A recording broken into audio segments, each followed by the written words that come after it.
영혼들의 여행 세 번째 시간. 믿기 힘든 재능을 갖고 태어난 영혼들. 프로에도 레벨이 있듯이 영어에도 레벨이 있다입니다. 사례 1번. 선생님들은 흰빛을 띠지 않나요? 아니요, 노란빛을 띱니다. 그렇다면 모든 선생님들은 노란빛인가요? 아니요, 푸른빛을 띠고 있는 선생님들도 있습니다. 노란빛은 흰색보다 선명하고 푸른빛은 노란빛보다 선명하니까 그만큼 영혼의 발전을 이루었다고 말씀드릴 수 있습니다. 가장 강한 에너지는 보랏빛을 뿜습니다. 이런 레벨에 있는 영혼들은 아마도 예수님이나 소크라테스나 부처님 정도 레벨이 됐을 때 아마도 보랏빛을 띠지 않을까라고 생각합니다. 빛으로 영혼들의 레벨을 정리를 하면, 게임에서 레벨 1짜리 캐릭터가 도끼 한자로 들고 있잖아요. 아무것도 모르고 가진 것도 없고 경험치도 없는 그런 상태가 흰빛을 띠고 있는 레벨 1이라고 할 수 있고요. 그거보다 좀 더 성장한 빛이 회색빛이라고 할 수 있고, 이제 노란빛 정도 띠면은 이제 중간 정도 되는 거고, 짙은 노란색을 띠게 되면 안내자급이지만 초급인 주니어급이 되는 거고, 이때부터는 이제 요 밑에 있는 노란빛이나 회색빛, 흰색빛들을 가르칠 수 있는 레벨이 되기 시작하는 것 같아요. 선생님들도 보면 그 교생이 있고 10년차 정도 되는 선생님 계시잖아요. 여기가 만약 교생급 영혼이라면 이제 이쯤 되면 이제 10년차 정도 되는 선생님급이라고 할 수 있을 것 같고, 이거보다 보랏빛을 띠게 되는 마스터급이 되면 이 영혼은 더 이상 진보할 곳이 없는 그런 단계에 이른 영혼이 되는 게 아닌가라는 생각이 듭니다. 레벨이 푸른빛이나 보랏빛 정도의 레벨을 갖고 있는 영혼들을 우리가 조금만 생각해보면 주변에서 흔히 찾아볼 수 있거든요. 역사에도 많고, 예수님이나 소크라테스는 뭐 말할 것도 없고, 그 외에도 각 분야별로도 있다고 보시면 돼요. 뭐 과학 분야에도 있고, 뭐 미술 분야에도 있고, 음악에도 있고 많죠.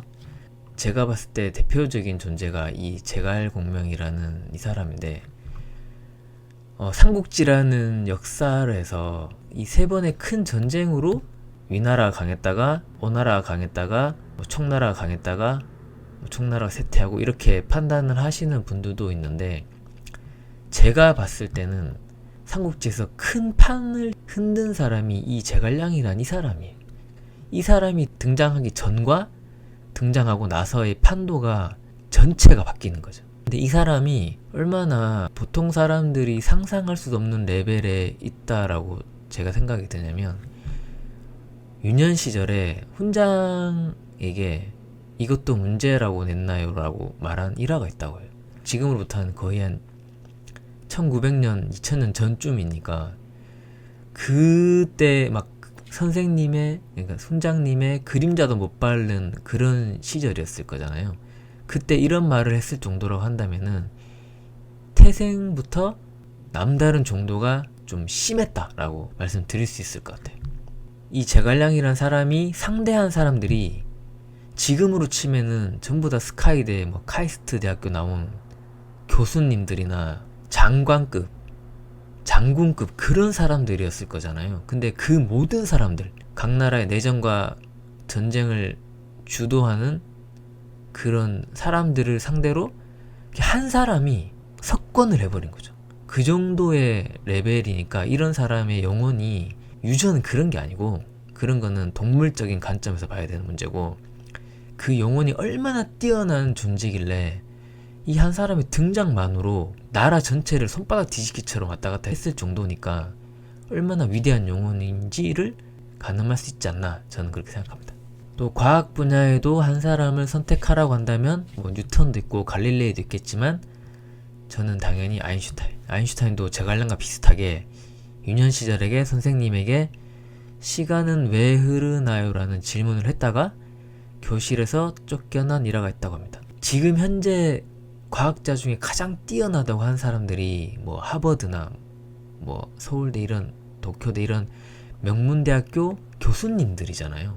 근데 그런 사람들도 이 사람이 만든 상대성 이론이나 시공간에 대한 이해력이나 이런 것들이 사실 제대로 이해를 하고 있나, 저는 사실 그런 의심이 들고, 그런 사람들마저도 뉴턴이나 아인슈타인 같은 사람들이 만든 방정식이나 그런 공식들을 배우고 익히고 그거를 아이들에게 가르쳐주고 그래서 월급을 받고 먹고 살고 그런데 급급하게 바쁘지 그 많은 사람들도 발견조차 하지도 못합니다. 근데 이런 사람들은 우주에 있는 방정식을 발견해서 수치화를 시킨 사람이에요. 그리고 시공간에 대한 우리의 편협한 생각을 완전 깨준 사람이고 그렇기 때문에 그런 명문대 교수들 수백 수천 명 있어도 제가 봤을 때는 이 한 사람 따라가기도 힘들다. 그만큼 격차가 크게 난다 라고 생각하시면 되겠습니다. 위대한 사람들을 보면서 참 대단한 사람이다, 천재다 그렇게 보통 생각하고 대부분의 사람들이 그냥 말잖아요. 근데 저런 사람들 볼 때마다 저는 무슨 생각을 했냐면 난 왜 저들과 격차가 이렇게 클까? 나는 저렇게 될 수 없을까? 저렇게 되기 위해서는 내가 이번 삶에서 해야 되는 일은 무엇일까에 대해서 저는 꼭 생각을 하거든요. 고양이랑 호랑이 차이 혹은 일반 사람들과 이 제갈량이라는 사람의 격차 이게 너무 큰 거예요. 1차원에 살고 있는 애벌레랑 인간의 격차처럼 같은 인간이고 같이 먹고 자고 싸고 하는 인간인데도 격차가 너무나 크기 때문에 이렇게 격차가 큰 것들이 좀 어떻게 보면 자존심 상하기도 하고 내가 저들처럼 되기 위해서는 내가 무엇을 더 배워야 되나 내가 할 수 있는 게 뭔가 나도 저렇게 될 수 있을 텐데 라는 생각을 저는 하거든요. 모든 사람들이 영혼의 발전을 이루기 위해 이번 삶에서 내가 조금이라도 나아지기 위해서 책을 한 자를 읽든 경험을 하든 그런 일을 하면서 시간을 보내야 저렇게 되기까지 간격을 좁힐 수가 있잖아요. 그렇게 한번 생각해 보셨으면 좋겠습니다.